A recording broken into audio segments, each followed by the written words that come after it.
अस्सलामुअलैकुम, कैसे हैं आप लोग? ठीक ठाक फिटफाट हैं। आज मैं आया हूँ भाई, कुछ मामलात जो है ना वो यंगों के हमारे साथ बहुत ज़्यादा मामलात ख़राब हो चुके हैं।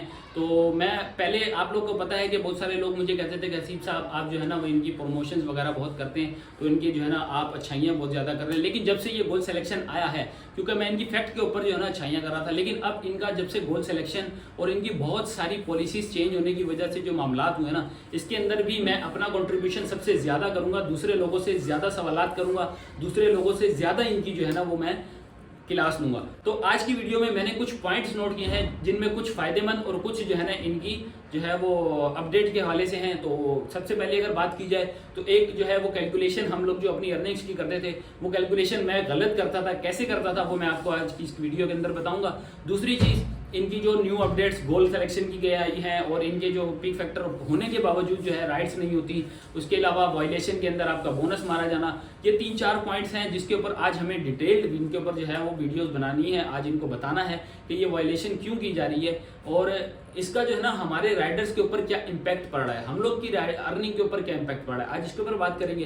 तो आप लोग मेरी वीडियो पे न्यू है तो फटाफट चैनल को सब्सक्राइब कर लें, वीडियो को लाइक कर लें और इस वीडियो को कोशिश कीजिएगा कि उन लोगों तक शेयर करें जिन लोगों को इनका जो है ना इनका सॉफ्टवेयर अपडेट करना है। मीन्स आप समझ रहे हैं, मेरे उन हुकूमती इदारों तक ये वीडियो पहुंचानी है और ये सिर्फ उस सूरत में हो सकता है जब आप लोग ये वीडियो को ज्यादा से ज्यादा शेयर करेंगे, ये वीडियो को ज्यादा से ज्यादा लोगों तक पहुंचाएंगे। आप लोगों ने लाइक और सब्सक्राइब करना है। तो शुरू करते हैं सबसे पहले आज की उस अपडेट के ऊपर जो कि है अर्निंग के हवाले से। पहले जो मेरी कैलकुलेशंस हो रही थी वो मैं किसी और डिफरेंट तरीके से कर रहा था, तो मेरे एक दोस्त ने मुझे चीज बताई जो कि शायद वो मेरी वीडियो देख भी रहे होंगे, तो उन्होंने मुझे कुछ कैलकुलेशंस वगैरह का हिसाब बताया जो कि मुझे वाकई ही बेहतर लगा। मैंने कहा हाँ यार, ये कैलकुलेशन मैं गलत कर रहा था जो कि अब सही हो सकती है। अच्छा जी, वो कैसे हो सकती है? आप अपनी कोई अर्निंग करते हैं, मैं इसका एक स्क्रीनशॉट भी आपको जो है विद प्रूफ दिखा दूंगा और मैं अपने मोबाइल पे भी उसको जो है देख लेता हूँ। जैसे कि मैंने कोई राइड कंप्लीट कर ली, जैसे राइड मैंने एक्सेप्ट करके उसको मैंने अराइव लोकेशन पे पहुंचा दिया, उनसे फेयर वसूल कर लिया। अब जो उसके बाद हमारी डिडक्शन होती है और उसके बाद हमारी जो कैलकुलेशन होती है, उस तरीके के अंदर जो हम फंस जाते हैं ना, वो हमें समझ में नहीं आती। जब हम पूरे दिन का काम समाप्त करते हैं तो हमें पता चलता है कि यार हमने इतना टैक्स की सूरत में दे दिया, इतना वॉलेट में से माइनस हो गया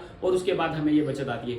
तो सबसे पहली बात यह है कि हमारी जो यांगो की स्क्रीन पे जो पैसे आ रहे होते हैं वो तो आ रहे होते हैं आपके आफ्टर टैक्स डिडक्शन, जो कि है 11% यांगो का टैक्स डिडक्शन। वो 11% डिडक्शन के बाद आपको वो शो हो रहा होता है। तो जबकि आपको जो पैसे मिले होते हैं, जो कैश अर्निंग होती है, वो आपको टैक्स के साथ मिलती है। मींस मैं आपकी स्क्रीन पे एक जो है वो लगा रहा हूँ, उसके अंदर मैंने एक ट्रिप कंप्लीट की जो कि है 352 रुपीज़ की।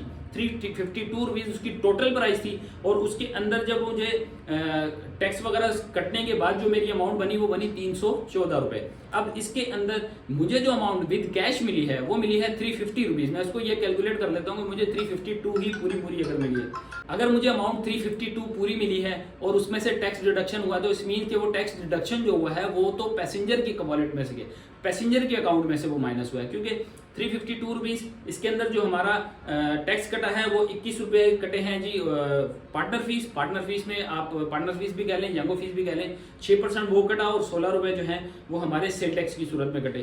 तो टोटल ये कहलाते हैं जी 21 और 16, ये मतलब 352 रुपये में से 314 रुपये जो है वो हमारे आज की जो है वो अर्निंग है। बाकी जो है वो टैक्स की सूरत में कट गया। तो जो टैक्स की सूरत में कटते हैं वो आपके वॉलेट में से माइनस होते हैं। लेकिन अगर वो वॉलेट में से माइनस हो रहे हैं लेकिन उस अमाउंट को आपको ऑलरेडी कैश में पे कर दिया गया है, तो हम लोग क्या गलती करते हैं? हम लोग एक बहुत बड़ी गलती करते हैं कि हम लोग वो वॉलेट में से भी अमाउंट को सेकेंडली माइनस करते हैं कि हमारे वॉलेट में से भी इतने माइनस हो गए।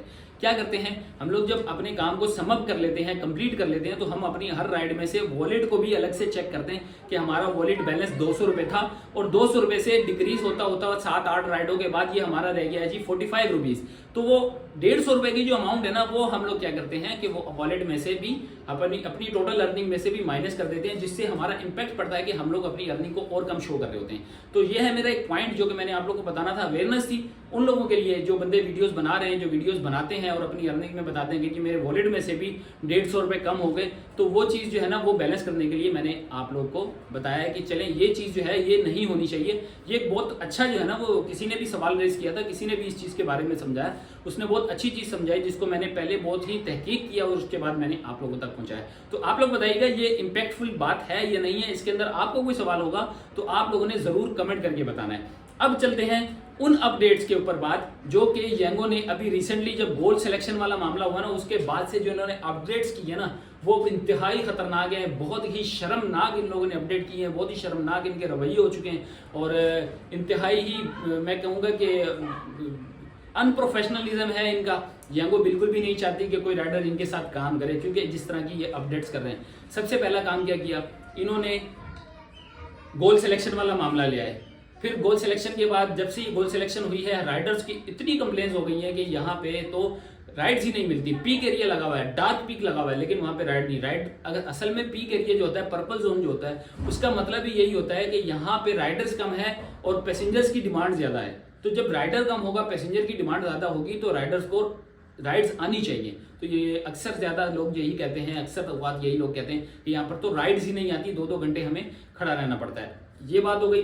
अब जो गोल सिलेक्शन के ऊपर एक नई बात आती है लोगों की, जो हम ऑलरेडी मेरे अपने भाई के साथ, छोटे भाई के साथ हो चुका है सीन। तो वो क्या हुआ है जी, आप कोई राइड लेते हैं, मीन्स कि आपको 500 मीटर का पिकअप आया और 2 किलोमीटर का ड्रॉप ऑफ आ गया। 500 मीटर का पिकअप से आपने उसको पिक किया, 2 किलोमीटर पे ड्रॉप किया। ये ड्रॉप ऑफ करने के बाद तकरीबन ये कह लें कि आपने कोई 5 से 10 मिनट या 20-15 मिनट में आपने ये राइड कंप्लीट कर ली। तो इसका सिनेरियो क्या होता है, इसमें क्या है जी, आप जब अपने राइड्स वगैरह कंप्लीट करके, आप अपना काम कंप्लीट करके घर जाते हैं, रात में आप बोनस मतलब सुबह में आ रहा होता है, नेक्स्ट डे 24 आवर्स के बाद हमें मिलता है। तो जब वो 24 आवर्स के बाद जब पता चलता है कि वो राइड तो आपको वायलेशन में डाल दी गई है। वायलेशन में क्यों डाली गई है जी, आपने विद इन टाइम के अंदर सबसे पहले ही राइड कंप्लीट कर ली। अगर उसके पास कोई शॉर्टकट अवेलेबल है, उसने राइडर को पहुंचा दिया, पैसेंजर को पहुंचा दिया है और पैसेंजर ने उसके खिलाफ कोई कंप्लेंट नहीं की, पैसेंजर ने उसके खिलाफ कुछ बोला नहीं है, तो आप कैसे उस राइड को जो है ना वायलेशन में डाल सकते हैं। उसका बोनस मारने का देखो ये तरीकेकार है। आप किसी भी मेहनत करने वाले बंदे को सारा दिन मेहनत करने के बाद अगर वो 15-17 राइडें कंप्लीट करते हैं, आपको पता है 15-17 राइडें कंप्लीट करने के लिए अराउंड 14 से 16 घंटे इंसान को मेहनत लगती है। तो वो 16 घंटे ऑन रोड मेहनत करके आएगा और जब रात को वापस आएगा, उसको पता चलेगा 24 आवर्स के बाद कि आपकी कोई एक राइड वायलेशन में जाने की वजह से आपका सारा बोनस जो है ना वो ज़ाया हो चुका है। तो ये अनप्रोफेशनलिज्म है, बेगैरती है, इंतहाई शर्मनाक जो है इनका इनिशिएटिव है। जबकि कोई ऐसी पैसेंजर कंप्लेन करे तो समझ में आती है, अदरवाइज जो है ना ये चीज़ बिल्कुल भी इम्पैक्ट नहीं होनी चाहिए। और इसमें मैं कहूँगा कि आप हमारे तवस्सुल से FIA के इदारों तक अगर पहुँचा सकें तो ये इनके लिए बहुत ही ज़्यादा जो है ना, हमारे लिए राइडर्स के लिए बहुत ज़्यादा अच्छा हो जाएगा। क्योंकि आप लोग को पता है कि पैसेंजर की कंप्लेन आजकल इंटरनेट पे बहुत ज़्यादा होती है, तो उसको अवेयरनेस भी दी जाती है, लोगों तक पहुंचाया भी जाता है, फेसबुक, इंस्टाग्राम और यूट्यूब, हर जगह पे जो है ना वो इन्फ्लुएंस किया जाता है लोगों तक कि जी ये देखें राइडर्स ये काम कर रहे हैं। अगर 1000 राइडर्स में से एक राइडर गंदा अंडा निकलता है और एक गंदे अंडे की वजह से आप 1000 राइडर्स को जो है ना वो एक ही कटहरे में खड़ा करते हैं, तो ये जो मामला जो कंपनीज हमारे साथ कर रही हैं, तो इसके ऊपर भी आवाज़ उठाना आपका हक बनता है। तो मैं कहूँगा जितनी भी हमारी राइडर कम्युनिटी है इसके ऊपर आवाज़ उठानी चाहिए, इसको शेयर करना चाहिए ताकि ये हमारी हुकूमती इदारों तक पहुँच सके कि अवाम का हक, राइडरों का हक, गरीब अवाम का किस तरह खा रहे हैं और किस तरह इनको लूट रहे हैं। आप एक राइडर अगर एक हफ्ते में एक दफ़ा अगर उसका बोनस जाता है तो आप सोच लें कि एक फ्लीट कंपनी में कितने राइडर रजिस्टर्ड होंगे। तो ये डेटा हमें नहीं मिल सकता, लेकिन ये डेटा हुकूमती इदारे बिल्कुल इनसे ले सकते हैं। तो मेरी हुकूमत के इदारों से अपील होगी, FIA देखता है इसको, NCCI देखता है, कौन सा इदारा देखता है, उनसे रिक्वेस्ट होगी कि आप इन एप्लीकेशंस के ऊपर भी अपना थोड़ा सा घेरा तंग करें ताकि इनको पता चले कि आवाम को जो सहूलत देनी होती है, जो पाकिस्तान के लॉ के मुताबिक आप लोगों ने डिसाइड की भी होती है, वो आपको देना ज़रूरी है। बजाय ये कि आप फर्दर कोई एप्लीकेशन के अंदर चेंजिंग ले आए पॉलिसी के नज़र और पॉलिसी का कह के आप जो है आवाम का पैसा लूटना शुरू कर दें, जिसके ऊपर मेरे ख्याल में हुकूमत को जो है इतनी अवेयरनेस नहीं दी जाती, उनको नहीं एतमाद में लिया जाता और ये अपनी तरफ से एप्लीकेशन को अपडेट कर देते हैं, जिसका नुकसान ऑलरेडी राइडर्स को हो भी रहा है और आने वाले वक्तों में जो है इससे भी ज़्यादा होने वाला है। तो आई होप हमारे इदारे इस चीज़ के ऊपर ज़रूर नज़रसानी करेंगे और हमारी इस रिक्वेस्ट को ज़रूर जो है थोड़ा सा जो है इम्पोर्टेंस देंगे। तो मैं यही कहूँगा कि भाई हर बंदा अब एहतियात से चलाए, क्योंकि पहले मैं जिस तरह का काम कर रहा था अब फ्रीली मैं उस तरह काम नहीं कर पा रहा, क्योंकि एज अ मोटिवेशन मैंने आपको पहले मोटिवेट किया कि हाँ जी आप ये काम करें, इस तरीके से काम करें, लेकिन अब मैं खुद इसमें डिस्टर्ब हूँ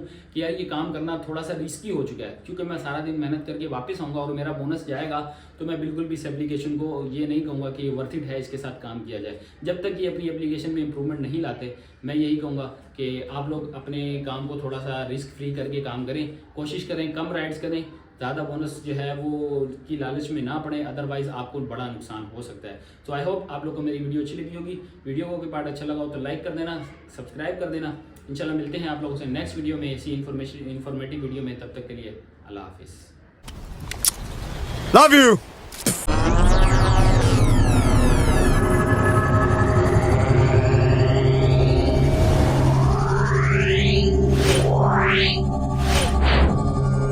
Yeah.